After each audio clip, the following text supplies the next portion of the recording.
Do you want me to just do it, or are you going to cue me, or just do it? No, just do it. I'm just going to do it. Just okay. Do it. Hey, this is Lynn Ilioff from CoverYourAssetsOnline.com, and you are listening to Vroom Vroom Veer. So put down whatever you're doing and listen up. Perfect. That was really good. Yay. Okay, cool. Good job. All right, now relax. Shake it all out. Are you ready to thoughtfully steer away from your revved up, frenzied, and far too often scripted life? Then welcome to Vroom Vroom Veer with Jeff Smith, where he guides you down the road differently traveled by sharing unique experiences with guests who have managed to shift away from a life stuck on cruise control and veered their way into a more authentic and fulfilling one in all sorts of interesting and kind of remarkable ways. Get ready to Vroom Vroom Veer with your differently traveled road chauffeur, Jeff Smith. A.K. Turner, thank you so much for being on Vroom Vroom Veer, and welcome to the show. How's it going? Awesome. Thank you so much for having me. I am delighted. Well, I'm delighted too, because we're hanging out and it's on a Sunday morning. So thank you for that. Of course. I'm in a veer, so this is when I record. So, right. You are an author of many, many books and a former columnist, right? A humorist. Mm-hmm. And you've got a lot of things going on. What URL are you promoting mostly these days? akturner.com? No, okay. Although I still do try to keep up with that, but Right. that's basically a place for people to find me. But Right. Usually I direct them to vagabondingwithkids.com. Gotcha. Okay. Yeah. Vagabondingwithkids.com, which sounds like a blast, by the way. It is. It's not always easy, but it's always a blast. Right. Yeah. Yeah. So that's where do you have like a community there of folks that are doing the same thing and you're chatting and blogging and podcasting and things like that? Yes. Well, I'm new so I've been in humor for a long time, but Right. but incorporating our travels into my writing is That's more of a new relatively venture. Okay. Yeah. And so it's been so much fun, though, because I've been able to network with the community of other people who are doing the same thing. This digital nomad Vandy bug. Yes. Okay. All right. Yes. With kids. And with kids. That's key. Because it makes it a little bit more difficult Right. when when we travel now maybe without a lot kids. more. Yeah. Yeah. When I'm on a plane now without kids, like this is It's rare, like you but don't know what to do with yourself, right? I'm like, oh my gosh, it's so easy. Right. I could read something if I wanted to, You could take a nap if you wanted to. I could nap. Yeah. Right. You're So, kind of yeah. making me feel guilty for not having kids now. No. I'm teasing. Don't ever feel that way. I don't. Yes. I'm Yeah. teasing. But Yeah. my life is amazingly easy. I get that. Yeah. That's why I Yeah. try to help people lifting heavy things when I'm on a plane. I just feel like I You are should my be doing kind of guy. something. Yeah. You're my kind of guy. Okay, so that's what you've got going on now, and it's pretty cool. So I want to get into that more later, but let's go back in time, as we do on this show, and talk about little AK before you were AK, back when you were a kid. Where did you grow up? I grew up in Maryland. Maryland, nice. Yeah, and Like around D.C., Maryland? I grew up in Frederick, was born in Silver Spring, grew up in Frederick. And then later, as a teenager, I would work the summers in D.C. I would work at a summer camp. My mom commuted to D.C. to work at the National Institutes of Health. So, wow. we were in that, and then I went to college in Baltimore. So all around that area, Gotcha. I grew up. Yeah. Now I'm in Idaho, so that's an interesting story of how that came about. Right. But, What was yeah. it like growing up in D.C.? What were you, what kind of kid were you? Were you a nerd or were you a absolutely. class comedian? No, Nerd. Total nerd. What sort of nerd? I was a language nerd, which is Okay. fitting because I went on to become a writer. Yeah, that works. Yeah. So when I was in middle school, they offered Russian as a pilot program just to see if there was cool. any interest in Russian. Yeah. And this was back in the days of the Soviet Union. So, Right. I mean, now you can walk down the street and hear people speaking Russian, and No it's big taught deal. everywhere. Right. But it just wasn't done back then. Back so then, I it was like they were the evil empire. exactly. I mean, Right. well, when I came home from school and said I want to study Russian, my mom said, "Well, that's great," but my grandparents' generation Right. was, what? What? You're a communist now? I can't believe we have a communist in the family. So, yeah. Wow. but I really fell in love with the language. And so the natural progression there was, well, I should be a spy. So Sure. yeah, right. Of course. What else could be cooler than that? Yeah. You can get a job in the military as a linguist or something. That's right. That was on the radar. Well, NSA is Maryland's largest employer. Yeah, I used to work in the NSA. Oh, well, there you go. Okay. So I studied Russian. I continued through high school. When I was 15, I went to Russia to attend Wow. a semester of high school at a Russian high school. That's And amazing. Holy cow. it's kind of crazy. I mean, That is kind yeah, of crazy. yeah. And then continued. Then I majored in Russian in college. And then I went back to Russia to do a semester at Moscow University. And then came back and was about to graduate and then said, I don't want to do this anymore. Really? Yeah. So I studied it for about 10 years. And then I had a big veer in a You just couple decided, screw Russian. I was really burnt out on it. No, I get it. That's a lot of Russian. It's a lot of Russian, and it's difficult to spend chunks of your youth alone in another country as it is, but then to do it in Russia, it was a pretty interesting and at times difficult place. Right. I experienced This was all before the perestroika and right? Well, And, no. My no. first trip I was there for after Gorbachev? Okay. the 1 year anniversary of the dissolution of the Soviet Union. Oh, good. So that first trip, there was such a sense of Opening and like new Yeah. beginnings, right? yeah, it was like really exciting. the honeymoon of New Russia. Yeah, like where's this going to go? And when I Right. went back for college 4 years later, it was, I think at the time it was like the second most expensive city in the world. I mean, it Wow. had just Gone exploded. crazy. Yeah. Yeah. But no, I studied Russian for about 10 years and then I was like, I think I want to be a writer. So, You're very much like me, Yeah. Yeah. Well, I have that tendency. It doesn't usually last anywhere near 10 years for me. Right. I like get really intensely interested in X and then I'm done.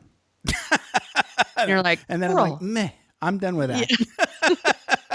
Whatever X is, Yeah. But I get that because it's like, especially when in a situation like that, you kind of like can see the future coming and you kind of like get this groan, right? It's Right. like, this is going to be me forever. No! Right. Yes. Wow. Yep. Nice. Yeah. So how did you veer into writing? What did that look like? Did everybody Well- freak out first when you decided to say F Russian? No, people freaked out more because during my final year of college, I went to Mexico for Christmas on a vacation to meet up with a friend of mine who I met in Russia. Actually, she and her family were spending Christmas down in Cabo, and they said, "Hey, do you want to come down?" And well, duh, yeah, I'd love to come down. Yeah. And that sounds so like a blast. during that trip, I met a guy. And, fireworks and all of that. We had 10 days together in Mexico. I went back to Baltimore where I was going to school. He went back to California where he was going to school. And 2 months later, after a lot of really astronomical phone bills, this is before like email and stuff, right? Right. Yeah. I packed up my Volkswagen and drove across the country to move in with him. And that's when everybody freaked out. That's the freak out point. Yes. Okay. They thought I was pregnant or on drugs, and I was neither. You joined a cult. Yeah, hadn't done that either, so it was all good. But I left before graduation, and more freakouts ensue. What the hell is she doing? She's been going to school for so long, and now she's throwing it. But I had finished all of the important courses. I was just taking fluff stuff to get the degree, right? Right. So I talked to all my professors, and they let me do it. I would just mail back some assignments. I think they all gave me B's, and I was fine with that. Right. And I told my mom, I said, it's okay. I'm still going to graduate. I'm going to work this out. Don't worry about it. Yeah. Yeah. She said, okay, but I'm going to drive to the University of Maryland and pick up your diploma. I think she sort of didn't believe me. She wanted to see it for herself. Trust but verify. Good mother. Right. Yes. Yeah. So since I wasn't there for graduation, she picked up the diploma and mailed it to me. And then she knew for herself, okay, I actually did graduate. So, yeah. Wow. So that was a huge... That's a huge veer. Yeah. And what were you feeling then? Was it all just excitement and like, woo? Or was it like scary? It was a little bit of both. Right. My husband and I hardly knew each other when we moved in together. Neither one of us had ever lived with a significant other. Yes. Oh, yeah. Gotcha. Your first cohab. Right. And we barely knew each other. And we just moved in together. 10 days in Mexico. Everything's shiny. Yep. Okay. Yep. And, statistically, it should have been a disaster. Right. Yes. But we just had our 17th wedding anniversary. Congratulations. So it's all good. We got lucky. Yeah. You're doing the weird thing and staying together. I know. It's shocking, isn't it? So shocking. Yeah. Well, my family is, there are lots of divorces all around. Sure. And so when I met my husband and then I met his parents, I was like, so wait, your parents are married? And he said, yeah. I said, well, they're so married to each other? Yeah, right. Like, did they divorce and then remarry? He's like, no, they got married, and they stayed married, and they're still married. So, but that was really a novelty to me. Yeah. Right. Yeah. Mm-hmm. Yeah. Weird. So, yeah. Congratulations. So then good job. Yeah. Right. Congratulations. Gold star for you. Gold star for you. I stuck too, so. Yeah. We're in the stayed married club. Yeah. It's great. We're pretty rare. Yeah. Yes, I know. Okay, so you stayed married, and now you're in California. What part of California? Southern California? We were in the San Francisco Bay Area. Oh, okay. All right. East Bay. So he was finishing up college, and I wanted to be a writer. So naturally, that meant I needed to start waiting tables. And right, that's what you do. Yeah. So I spent about 10 years after I decided I wanted to be a writer thinking about writing and talking about writing and spending money on books about writing. Oh, thinking about writing. Thinking about writing. Mm-hmm. I knew I wanted to be a writer, but to really get going, it's really hard when you don't know your genre, you don't know your audience, you just have this feeling that this is what you want to do, but you're not really sure how to make it happen or how you should make it happen. Mm-hmm. So I spent 10 years waiting tables and cleaning houses, doing whatever. My husband finished school, and then, he finished school and he got a corporate job. He got like the best job that everybody wanted when you graduated from his school. Yeah. And it took maybe a month of him working there to realize that he was completely miserable. It only took a month. It only took a month, yeah. So, wow. It was just... It usually takes longer than that. When you get the dream job, it's like... the honeymoon lasts a little bit longer, but a month, oh, bummer. Well, you go from, a diet of ramen noodles and tuna helper and trying to scrape together to the rent because, your wife broke. wants to be a writer, so she's not getting any money. Yeah. and then you get the company car and the big salary and everything. But he was just miserable. It was just, Wow. yeah, it was not. He knew that this was not the end all. Well, Right. then one day we get a call from a buddy of his with whom he'd played rugby in college. And the buddy, his family business, his father had this family business of working in movies and television on film sets around the world. Oh, wow. Sounds like fun. anything to do with water. They were the marine department. So like movies like Titanic and, anything where there's water involved, where Lots you of need boats and logistics. Yes. And okay. Because the school they had gone to was a maritime academy. So my husband had his captain's license, Oh, which wow. that's, again, really interesting when you consider that now we live in landlocked Idaho. Idaho. Right. Yeah. I know. So You're pretty good at laying those jokes out. Thank you. Oh,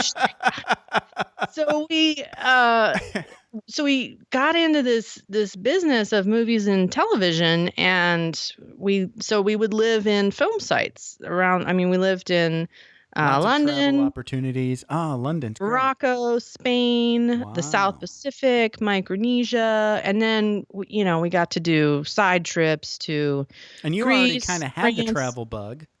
Right. So yeah, I'm the one who went to Russia when she was 15. Right. And my husband, in the course of obtaining his captain's license, had to do a few, month-long working cruises, not cruise like you're sipping cocktails, Not but you're like swabbing Love the Boat. deck. Right. Oh, nice. Yeah. So he enjoys travel as well. Well, this was sort of a whole new world. It was really, it was hard. I mean, I'm not going to say it was all easy. And after 2 years, you're kind of ready to not live in hotel rooms anymore. Yeah. It's the pace. It's not the activity, right? It's Right. it's like all on 12-hour days and 14-hour days, and then it's over. Yes. And then Yes. on to the next thing, and just rinse and repeat. Yeah. So fun, but exhausting. A great thing to do when we were young and energetic and didn't have children. It was a great experience. I'm glad we did it. I was Right. also really glad when it came to an end. Yes. Yeah. For sure. Yes. So I get that. yeah. So that ended, and we had a house in California. At this time, I'm starting to, I want to create a nest. I was like, well, I didn't ever grow up thinking, oh, I can't wait to be a mom. I can't wait to have kids. Right. But sure enough, that, clock started ticking, and Mhm. I was sort of ready to start a family, and my husband was, not too far behind. So Okay. we had a house in California, but we really couldn't afford to live there. I mean, it wasn't necessarily, we didn't feel home there. It was just a place that we had lived because that's where he had gone to school. But my husband's originally from Alaska. Oh, wow. Yeah. So does he have that like adventure-y kind of spirit? The Alaska frontier? He does. Yeah, He does. Right. Yeah. Yeah. He's not a big hunter, or he loves the outdoors, but he's not like, Not the killer type. must go harvest from the ocean and Okay. get a deer. He's Just likes he's not- mostly walking and smelling clean air and things like Yeah. that. Yeah. Yeah. Trees. He fire, loves a good view. He loves camping. mountains. Yes. Yeah, Yes. yeah. Me too. Any chance to start a fire, he's on it. Amen. Yes. Yeah. Most We could hang Alaskans out. are. Yeah. Right. Yeah. I grew up in Michigan's Upper Peninsula. Okay. So, like hanging out in the woods and, chasing squirrels with BB guns. That was, right. yeah. And fire good. Fire good. That's Yes. right. I remember camping with a buddy of mine in Japan, and he was an engineer, chemical engineer. Uh-huh. And this is I don't think I've ever told this story, but best friend in the world. We still talk, and I've known him since like 4th grade, right? So we're camping, and we've got the beer and all the barbecue-y stuff, and first night just set up the camp, and now we're building the fire, right? And I'm doing it my way. And, I screwed up, and somehow it's just kind of dying on us, I didn't get the kindling mix right or whatever. And he starts getting all chemistry on me. He's like, oh, you didn't set it up right. You got to get the surface area. And I'm like, Poindexter, turn off your brain. Right. Right. And he was like, you're right. What do we do? I'm like, throw gas on it. Of course. Duh. Oh, anyway. It's funny when we camp now, I love to build a fire, but if I Yeah. do, my husband, I can see him like getting all like, wait, let me do it. I want to build a Right. fire. You know, Right. it's Right. in his blood. Yeah. Yeah. So, where were we? So we were, So where were we? So Yeah. now you're in California, but you're itching to move, it sounds like. Right. Yes. Yep. Okay. And you're also feeling nesty. I'm feeling nesty. We have some money saved up from these movie gigs, but no jobs. You know, we're sort of Jobless. starting over. Right. But we really could go anywhere. And Okay. so we flew to North Carolina and bummed around there for a while and looked at a few houses, put in an offer on a place. Wow. and- North Carolina. Wow. Yeah, I don't know why. I've always liked the Carolinas, but so then the offer fell through. We'd already flown back to California. Well, what do we do now? And my husband said his sister attended college in Idaho, and he said, you know, Boise keeps popping up on these lists of best places to live. Why don't we go check it out? Okay.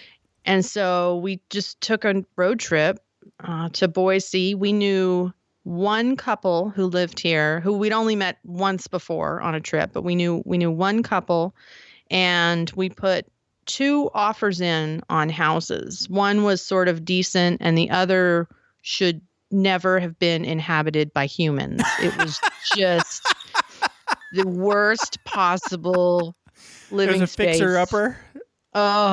To the extreme. So Yes.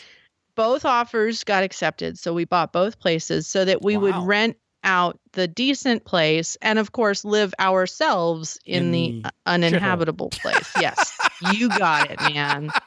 You got it. Yikes. Wow. So the person who lived there had a lot of animals, but didn't let them outside. It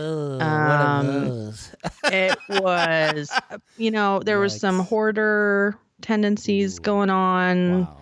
Dead chickens in the backyard. Wow. It was Wow. it was something else. I'll That's tell a you that. project and a half that you bought Yeah. there. Yeah. Okay. So we were there for Did you not get the very full long. body suits and the breathers to clean it? We or- should have. I can't believe what we subjected ourselves to. It was stupid. So dumb. You kind of. What was that movie with Tom Hanks? The Money Pit. Oh, the money pit. The Money Yes. Pit. That's what I'm envisioning Yes. now. Yeah. You're in the Money Pit. Yeah. Hopefully you got it really cheap. We got it really cheap. Right. And I think it was on an acre as well. And Okay. it was $85,000. That's pretty cheap. And we stayed there for 4 months, did a little bit of really half-assed rehab on the place. We kind of fancied ourselves do-it-yourselfers, but when it comes down to it, we're not actually that good at it. Right. But we didn't realize it at the time. We're like, oh, we'll clean it up, Right. How hard can it be? It's very hard. So we did our half-assed little renovation. When we sold it, we were only there for 4 months, I want to say. But when we sold it, there was no kitchen floor. Like, we had ripped up the flooring and it hadn't yet got to the point of putting something down. Right. Which we probably So wouldn't you have got known to, how like, to do either anyway. slab or wood floor or whatever was underneath. It was this weird subflooring, and you're Yeah. finding dead mice everywhere, and it was lovely. And but we sold it, and we doubled our money. Like, the market was just hot right then. That's amazing. So there's Yeah. a silver lining to the growth Yeah. story. Well, that's And good news. Yeah. And the guy who bought it, later we went and did a drive-by. He's the kind of do-it-yourselfer who actually knows what he's doing. Right. So he turned it into a really beautiful place. But and you learned something about We- so that's Yes. good. Yes. Like, you don't want to do that. No. No. Never again. I did a tiny little amount of home renovation because a buddy of mine from the Air Force, he was in between jobs after he retired, and he was like looking for crap to do, and he was in Tucson and I was here in California. He was like, we should knock out some of your projects on your list. And I'm like, oh crap. He's like, I've been itching to tear out your carpet because it's shitty. I'm like, right. Yeah, me too. And he's like, okay, this is what we'll do. You start the project, you go pick out your materials. I'll move in with you for a week. We'll just bust it out. I'm like, okay, cool. So I learned that I'm very much cool with demolition. Yeah, demo's so much fun, right? It's a blast. Yeah, because you can't screw it up. There's no way to screw it up. I mean, it's a lot of work. I mean, and then, you get that labor kind of feeling where you feel good about you've accomplished things and you've gotten a little workout, and drinking beer feels better. So I get all of that. The construction part, oh my goodness. Ugh. Oy. If he wasn't there was no way any of that floor would have gotten put in. Well, it turns out you actually have to have some know-how when you do these tools. Which for years, HGTV have led us to believe that anybody can make a masterpiece out of a shithole. And it turns out that's not actually true. No. Yeah. I know. And it's pretty amazing when you see somebody that just knows how to do it. Yeah. My buddy just has all the tools. He's done it so many times. I mean, he's done so many floors. He's essentially an expert, right? He's doing his corner cuts, and I'm looking at him going, okay, I'd be losing a finger. I don't even want anything to do with those saws, You're like, let me get you another beer. Exactly. What I'll do you buy want? the pizza. What would you like me to carry? Right. Yep. Yeah. I hear you. I learned things about me too. Yeah. Okay. Yeah. So you sell the shithole. Now you keep the nice shithole. one. Oh, wait a minute. No, we don't know what you did. Well, we rented out the other one and then eventually sold it and then moved into a place that was not hazardous to one's health to be inside. Good yeah. news. But we had to come up with jobs and whatnot. So as a writer, of course, I waited tables some more and cleaned some more houses. Yes. Yeah. Table waiting and house cleaning. Yeah. Mm-hmm. Okay. Yeah. I can scrub a toilet like nobody's business. Hey, I'm a really good toilet scrubber myself.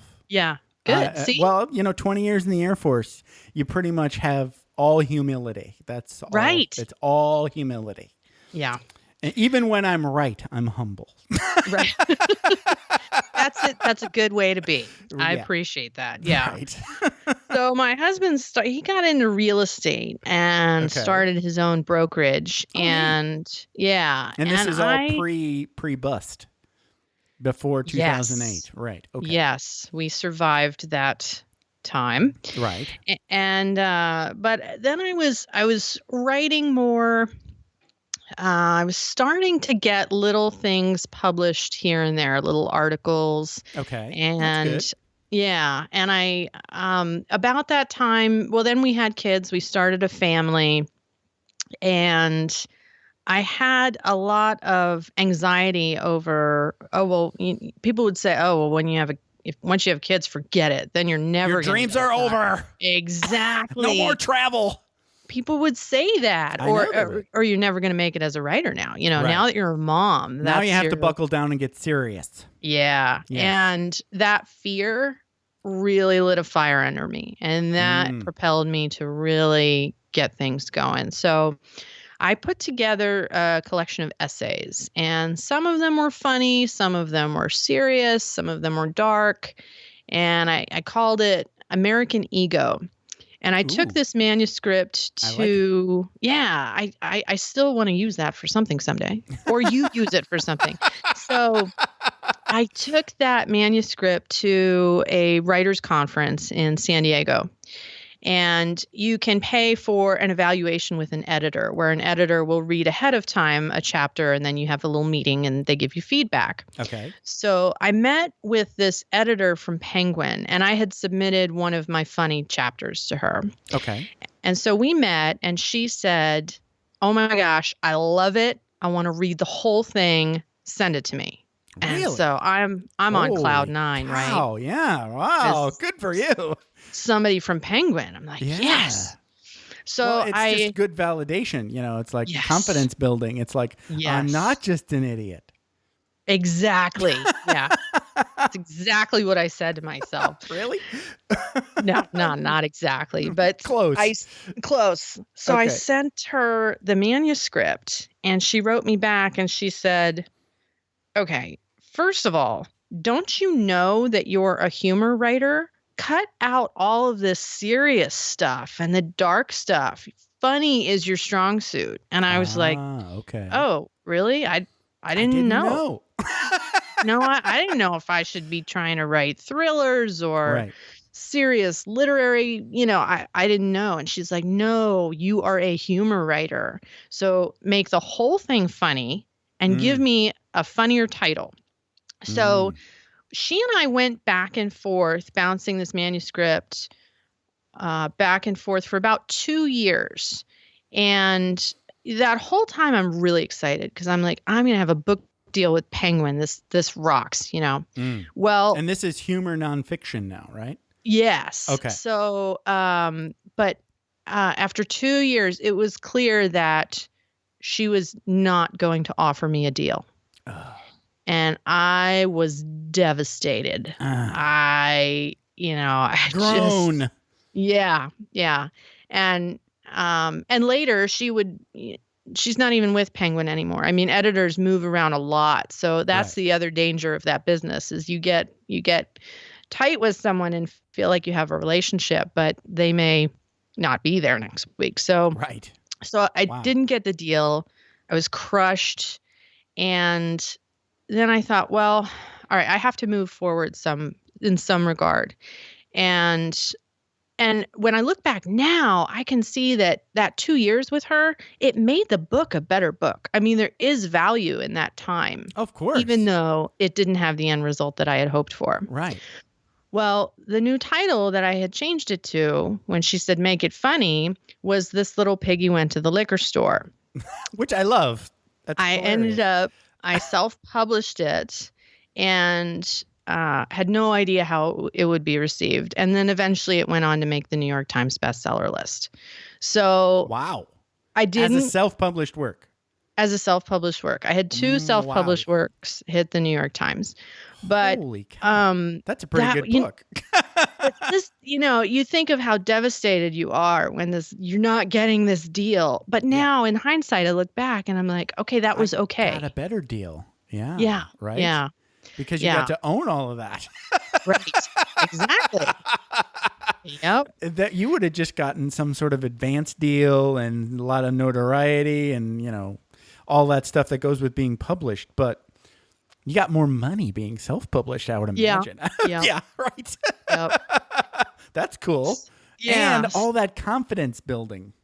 Oh, that was huge. Well, the book did well when it came out. So I was like, well, crap, I better write a sequel. So then I wrote Mommy Had a Little Flask. And then I love Mommy Had a Little Flask. That's awesome. But then I was like, well, it can't just be 2 books. It's got to be 3. So then I wrote Hair of the Corn Dog. Which, and it's all this sort of like cliche with booze. I like exactly. it. Yes, I get it. Yeah. And they're all about just not taking everything so seriously. Right. Because when I became a parent, all of a sudden everybody is bombarding you with, well, this is the way you do it. And this is how you should do this. And it's all a bunch of crap. I mean, everybody has a bunch of crap. Yeah. You all have to figure out what's going to work best for you and your kid. Right. So, so during the time that these books were coming out, we were sort of wrestling with the idea of, I mean, a lot of people think, well, once you have kids, you can only travel. Have to settle down because you got to go to school, Right. Yeah. So I should, join the PTA and learn how to bake things and, we'll go to Disneyland once a year. Right. Right. And that just doesn't fit with us. It's just, it's not a good fit for our personalities, how we operate as a family. So my husband then had read Tim Ferriss's book, The 4-Hour Work Week, and love that. Love Tim Ferriss. He's yeah, great. and then that later led to Rolf Potts's Vagabonding. Right. And I still have to read that. Oh, Changed your life, I know, right? I'm a huge Rolf Potts fan, and he was actually on Tim Ferriss' podcast, I think. Oh yeah, yep. I want to go back and listen to that now again. Anyway. I volunteer with the Idaho Writers Guild, and every year we do a writers conference. So I got Rolf Potts on our faculty for next summer, so I'm actually going to get to meet him. So I'm really excited about that. Amazing! Yo, you get to hang out with him. Yeah. Wow, the stories. Yeah, I know. You should get that guy in a situation where there's a fire in the woods with beer. With beer. Or some type of alcohol. Your alcohol of choice. Yeah. Yes. I'd take beer, but whatever. I don't judge as long as there's alcohol. Yeah. No, I'm really excited about it. Sounds like a blast. Wow. Yeah. Yeah. So we were, my husband said, we can do this. Let's figure out how we can do this. So there's so many components that go into the traveling that we do. One is, well, how do you afford it? Right. So, but there, we do homeexchange.com. That we use homeexchange.com. When I saw that on your website, I was like, I have been trying to conceptualize how that would work. And what came to, and I didn't even know home exchange existed. Mm-hmm. So what I was thinking about was something way more complicated. Right. It's not, it doesn't have, it's as complicated as you want it to be, but it doesn't have to be. Right. And so the home exchange is throw that idea away and just do this because you can just do it. It's amazing. I like the whole idea. So talk a little bit about how that works, because I'm sure our mutual friend out there who's listening has no clue, or maybe does, but would like about to know. Home Exchange? Yeah, about home exchange. How does that work?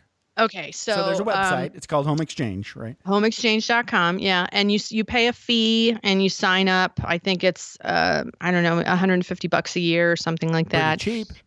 It's pretty cheap, and you create a profile for you and your home. Okay. So lots of details about your home, lots of pictures, details about the neighborhood, surrounding area and attractions, things to do. And you say a little bit about yourself, what you like to do, what your interests are, where you hope to travel, when you hope to travel. So you have this profile up. Right. Well, other members can look at your profile, and you can look at other members' profiles. So we can say, like when we were getting ready to do, it ended up being a trip to Brazil, but we thought, okay, well, let's look for some warm places, because my Alaskan born and raised husband had enough of the cold in Alaska. And so now when we travel, he always wants to go someplace warm. Okay. So, makes sense. Yeah. So we threw out some inquiries to, maybe a dozen different home exchange profiles saying, hey, would you like to come to Boise? It'll be our winter, and, we'll come to your nice sunny spot. Well, a family in Brazil responded. And their children to get away from their summer or their winter. Wait a minute. No, I don't. Their summer. Their summer. Okay. And their children had never seen snow. So they wanted to offer that winter experience to their kids. And we just wanted to get away from winter. So yeah, I get it. So they had two children the exact same ages as our children. Wow. Which makes it really easy in terms of toys and the kid paraphernalia that comes along with kids. And so we did a home and vehicle exchange. Ooh, so wow. Okay. Yeah. For 2 months. So we flew to Brazil. They had a neighbor pick us up, drive us to the home, and we had use of their home and their 2 vehicles for 2 months. At the same time, they flew here. We had one of our neighbors meet them at the airport, bring us to our home, and they had our home and 2 vehicles for 2 months. Wow. Now we've also rented out our house in the past just to offset expenses, but Renters often treat your house like shit, and Yeah. you're really depressed when you come home and see the state that it's in. Because it's like this sort of like different sort of relationship that you're It creating. is. Yeah. It is. But with home exchange, you're like in their you have house. to- right. And yeah, there's this mutual reciprocation thing going on. It's like, Yes. you don't want to shit in the, in the middle of the living room, not that anybody would ever do that, but you don't want really don't want to shit in the middle of the living room if you're doing a home exchange. So no living room shitting. And and our home exchange experiences have always been fantastic. And so that was no exception. So we went to Brazil for 2 months. So it's amazing because it's really like you're not even looking at it as a rental. You're looking at it as, I want to make some friends in another country and see if we can do this home exchange thing. Because you really have to like the people. Yes. Yeah. And then you're equipped with, you have a fully functioning home. So it's like a life swap almost. Long-term travel because you don't have to eat out all the time, or you can really live there instead of being like a tourist. And you're not even really thinking about what are they paying for rent and what am I paying for rent and comparing those things. Doesn't matter because you both are just taking care of your own stuff. Yeah. Which is awesome. Yeah. So I'm a huge fan of home exchange. So we use home exchange, and then, other people are like, but you can't take your kids out of school. And, it turns out actually you can, because you're the parent and you can do that. Yours. Yeah. So we'll do, we did 3 months in Mexico and enrolled them in a bilingual Montessori school. Oh, neat. And other times we'll just use a combination of homeschooling, online programs, or their teachers here. Because when we're in Idaho, they attend the local public school. Right. And the teachers have always been fantastic. And so they'll send us with materials so the kids can, stay on par. And I've heard that they have like these public education approved independent study periods that you can, get approved, right? Something. I don't know what. Like through your local school? Right, right. Yeah, right. You don't know. Yeah. Yeah. They do have online free accredited public schools. There's Connections Academy is one. K-12 is one. And it's kindergarten through high school, and it's an accredited public school that is free that you can do online. Wow. Yeah. Well, that just makes everything, really less complicated. Yeah. Well, I think that's something we will definitely explore when our kids are a little older and they're able to do that on their own. Okay.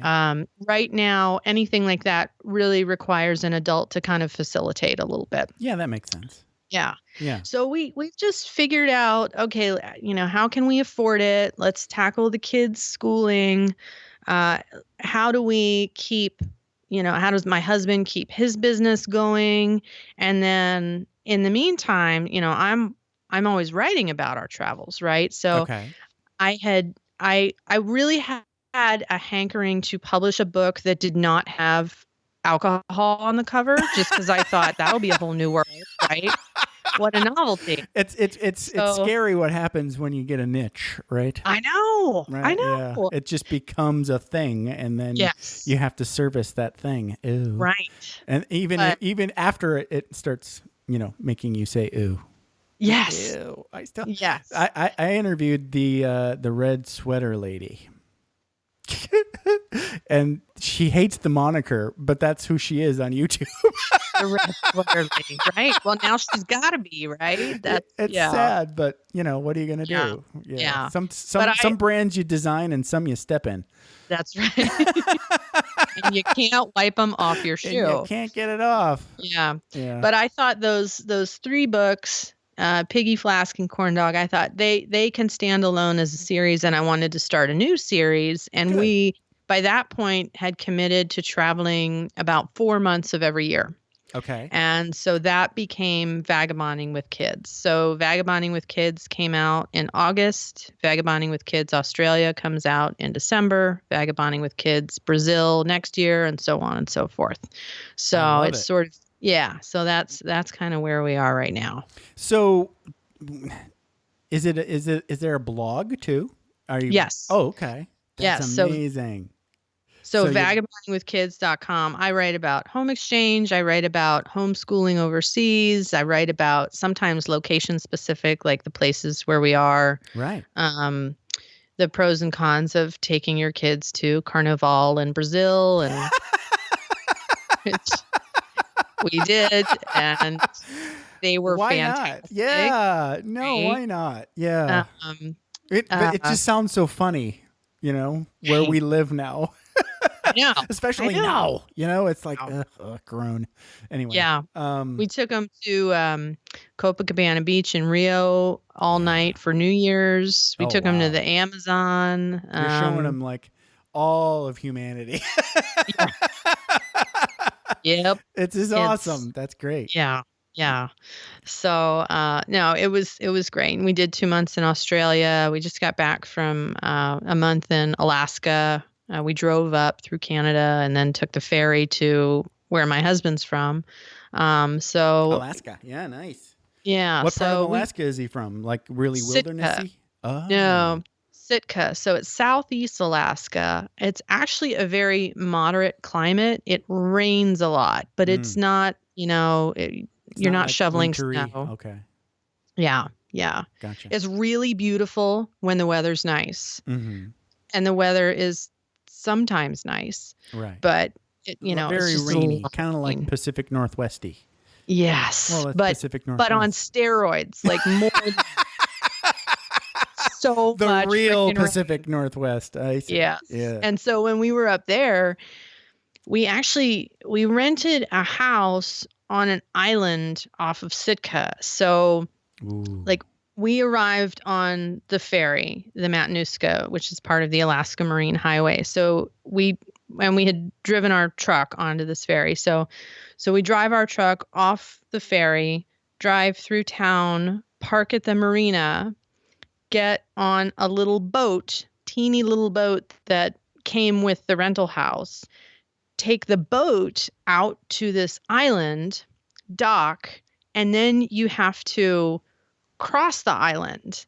The island has no roads or anything. It just has like 5 houses, and there are these little walking paths with narrow boards that are always kind of slippery, and it's always wet, and giant banana slugs, and so you have to hike across this island to get to this house. I want to go.